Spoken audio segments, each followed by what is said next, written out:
Hi, Rich Hoffman here. So this Somali daycare scandal. It's in Ohio, not just a thing in Minnesota. This is a big scandal. Second largest Somali population in the United States is in Columbus. There's been Democrat policies going way back to John Kasich and how he expanded Medicare. All these politicians, and I was never, again, Kasich is another one of those in Ohio, rhino governor, fell off the rails, talked real tough when he wanted to get elected, talked very Tea Party-ish, and then turned into a big rhino when he had a big legislative failure.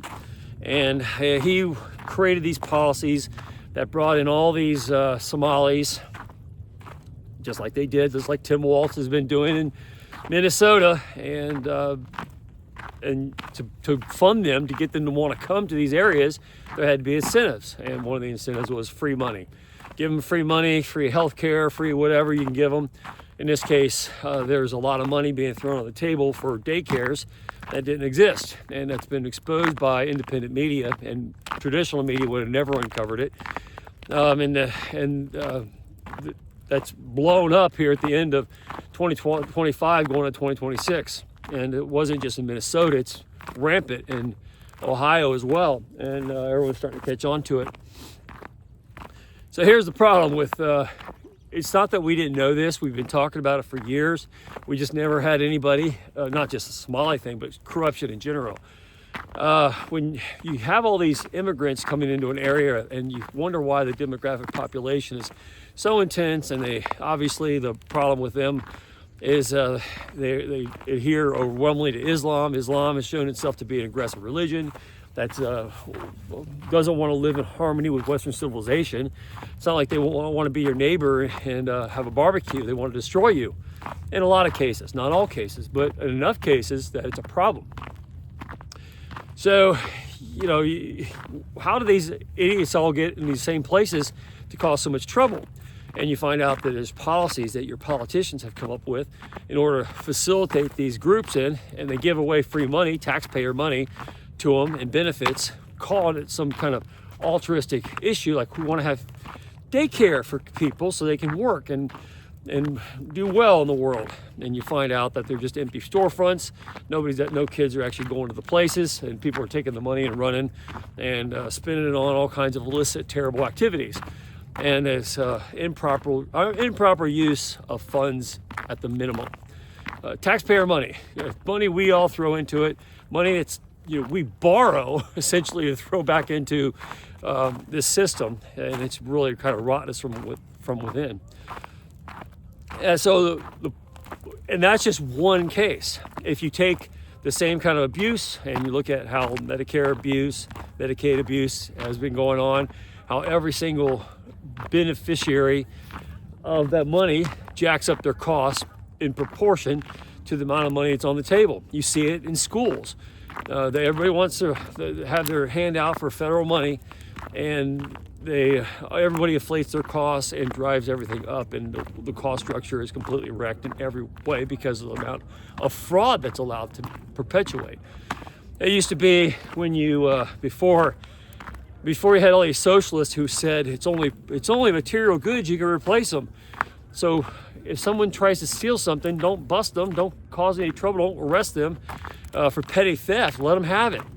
It's just material goods. Well, back in the day, you used to see a lot of markup at places like Walmart and Target and all merchandise stores. The best security they have, it's one of the brick and mortar problems, is the security. People stealing stuff off the shelf. You have a store owner who buys a good, puts it on his shelf, has a markup on it so that you come and get it.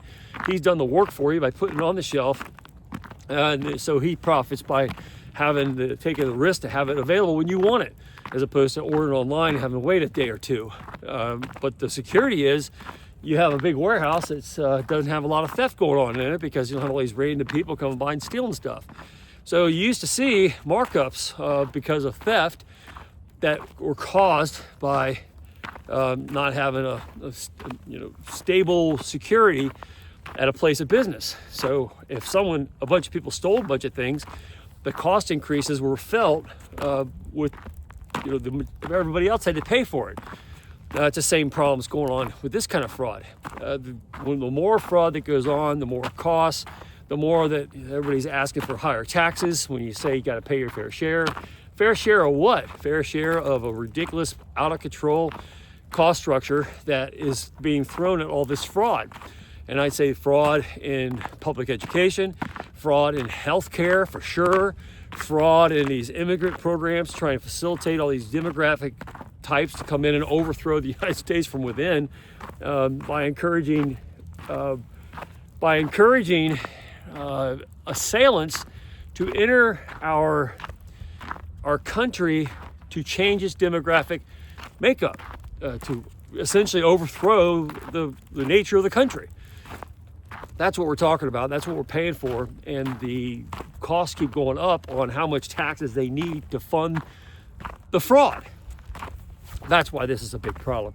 And that's why this Somali story in Ohio is just one little bit. You see how quickly Mike DeWine dug in, because he's been part of that policy.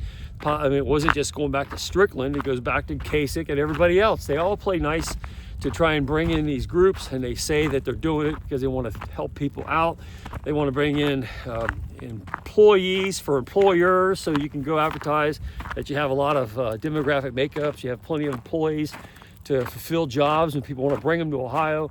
All that sounds great on the surface, but then when you find out they're actually just paying people to kind of just sit in an empty storefront and pay them a lot of money, tax money, to be there so that they can advertise them and use them for political purposes, it becomes extremely disingenuous. And you find out then when you start looking at it everywhere. And this is why Doge caused so much trouble. And Trump had the right idea by coming in and saying we're going to crack down on all this stuff. The problem is so much of the political order is built around this fraud, and everyone's got their hand in the cookie jar in some way or another. If it's not just direct payments, it's in the political benefits of being affiliated with the movement and the fraud attachments, whatever it is. Again, education, medical use, or in this immigration policies where you're giving away free stuff to get the immigrants to come and stay so that you can kind of loot off that relationship. The problem is overwhelmingly expensive. And the reform of it is very unpopular because so many people are benefiting from it. Most everybody's benefiting from it in some way or another. If you work in the medical industry, you're benefiting from Medicare fraud, Medicaid expansion fraud, because everybody from the x-ray technician to the ambulance driver is racking up a lot of benefit from the excessive cost in that industry. And it's all built off fraud, mostly fraud, because there's no cost accountability. It's all government funded. Money gets tossed into the pit and everybody fights over it. The money shouldn't even be in the pit because it's misuse of taxpayer dollars at the most basic essence. And it's in everywhere where there's federal money being allocated. So in order to reform it, you'd have to reform all of it and really have a policy where you don't give out federal money. And of course, everyone would say, well, I've got to have federal money. I can't run my school without federal money. I can't run my medical practice without federal money. I can't, we can't have all these illegal immigrants coming in this immigration policy unless we throw money at them to come. Why do you think they're coming? What makes them come to a certain area? Because policies drove them there. And then you find out that as Republicans and Democrats, I mean, Tim Walz should be in jail for what he did in Minnesota, but so should Mike DeWine. Mike DeWine knew all this was going on. He could say we had routine checks to make sure those empty buildings were occupied with, and the money's actually doing what we hope it's doing. But I can just tell you, and this is a joke of mine when I say there's some kind of complicity to mundane behavior from people who you think you're paying to do work. I always say, if they're not where they're supposed to be, they're probably down at Waffle House talking about the weather. They're not doing the job they're supposed to be doing, which is, in this case, healthcare, daycare. They should be doing daycare. There should be kids there being watched so people could go do whatever they need to do while their kids are being watched, work or whatever. You find out that that's not happening. People just take the money and they go buy groceries and sit at home and watch Netflix. And that's not what you're supposed to be paying for. That's not what the intent of the program was. Well, probably was ultimately, but that's not what the superficial intention was. The intention is to help people. So you get taxpayers to fund these programs, and then the federal government has power because they dish out the money to beneficiaries, and it gives them power over those people. And if you really want to reform it, and going back to the whole Doge thing, if you really want to reform any of it, you have to just turn off the spigot, and people have to learn to live without the federal money. Because if federal money is involved, promise, guarantee 100%, there's massive amounts of fraud attached to it. And then when people are out there saying you got to pay more taxes, you got to pay your fair share, all you're doing is paying and contributing to a very horrendously corrupt system that is causing lots of criminal enterprises because the money is unaccounted for and not spent correctly, and a lot of bad people do bad things to get it. And it's an out of control process. And the Somali situation in Minnesota and of course in Ohio, that's uncovering rapidly. If people don't go to jail over it, you're going to get a lot more of it now that you know about it. But that's just the tip of the tip of the tip of the tip of the iceberg. Everywhere where federal money is allocated, public schools, everywhere where federal money is allocated, corruption is massive. Personal behavior is detrimental, and it leads to the decline of our civilization. And the best way to fix it is just to turn off the spigot and force people to live without it. That's the only way to really fix it. And if all these people are addicted to federal money, they'll do anything to get a hold of it, including commit any kind of crime there is. Because wherever there's money, and easy money at that, all you have to do is fill out some form from some pin-headed government official, and you get a lot of money. That there's a low barrier to entry.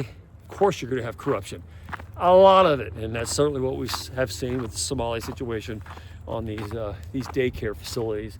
They're just empty buildings with nobody in them. Meanwhile, the money goes to all kinds of horrible enterprises, detrimental, and it's an insult to everybody who pays taxes, at the least. Anyway, it's Rich Hoffman here. Share, subscribe, make tomorrow a better day. If you haven't read my book, The Gunfighter's Guide to Business, I think you'll love it. Anyway, have a good day. See you later.